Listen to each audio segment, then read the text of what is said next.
So the character we're going to talk about today is Aaboukingon, and I have to tell you right off the bat that I have no idea if I'm saying that name correctly because it's not English, and I don't actually know what its origin is.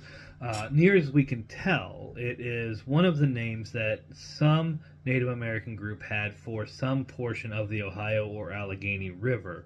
And it was transliterated or possibly translated by La Salle, who was a French explorer, and so probably he was trying to transliterate into French from a Native American word from a particular people group within the Native Americans that I haven't been able to identify. I've gone looking, I've tried to research where that name came from, and the earliest record I can find of it is La Salle, and I don't have any idea who he got the name from or which part of the river it was a reference to. And so, I'm telling you up front that there's going to be a lot of that in this video. See, the thing is that for a long time, the Allegheny and the Ohio rivers were viewed as one river, and there was a lot of debate about what the name of that was going to be. In fact, the Ohio River was not given its official name as the Ohio River by the government or whoever until 1931. And so at the time of the story that features Aaboukingon, that isn't settled yet. This is because the story is set in 1905 in the town of Allegheny, which no longer exists as a distinct entity. In 1906, it was absorbed into Pittsburgh. And so this is kind of the setting that's happening there. And Aaboukingon himself is not a human character, and I think that's important to state because the story involves a lot of people kind of viewing him as a Native American man and treating him as a Native American man, and a number of those people are racist. But he is not actually one. He is a spirit who takes on a human form, but the last humans he ever encountered were Native Americans, and so that's the form he takes because that's what he assumes humans look like.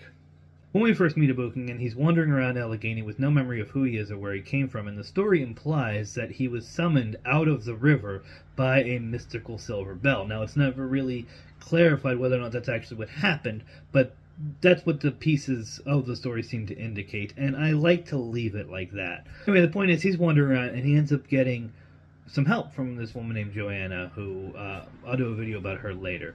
But the whole point of the thing is that his story focuses on him showing up in Allegheny, trying to figure out who he is, and eventually realizing that he's a water spirit. In fact, he's one of the spirits of the river, and that his historical interactions with humans have been as a respected river spirit.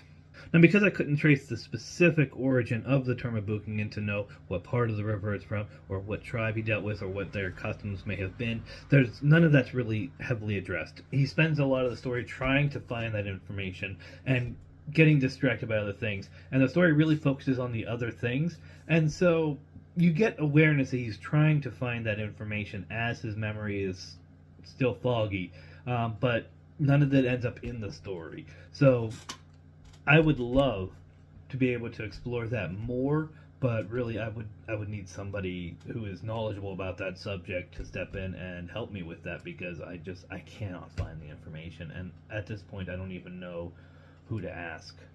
Anyway, within the story, he spent some time presenting as a human and experiencing life as a human and dealing with a lot of the hate that comes from not being a white human in that time and place.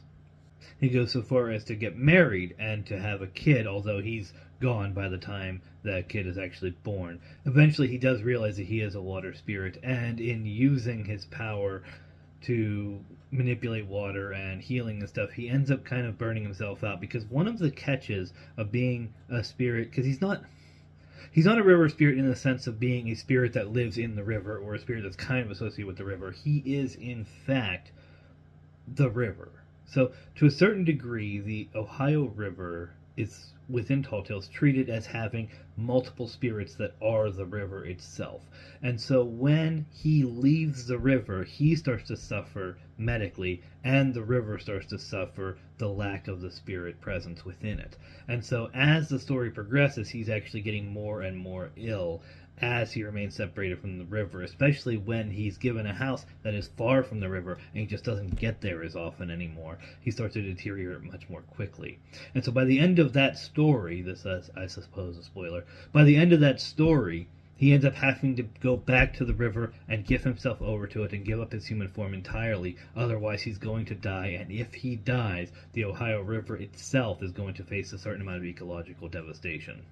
So he returns to the river, and he shows up a couple times throughout the story as a river spirit later on. He steps out of the river and is able to engage with characters, but by and large, he never leaves the river again. The bulk of Aaboukingon's story actually takes place in a story called Land of Goshen, but he does show up in frequent stories later on because he's pretty important as a bedrock to the entire series of Tall Tales.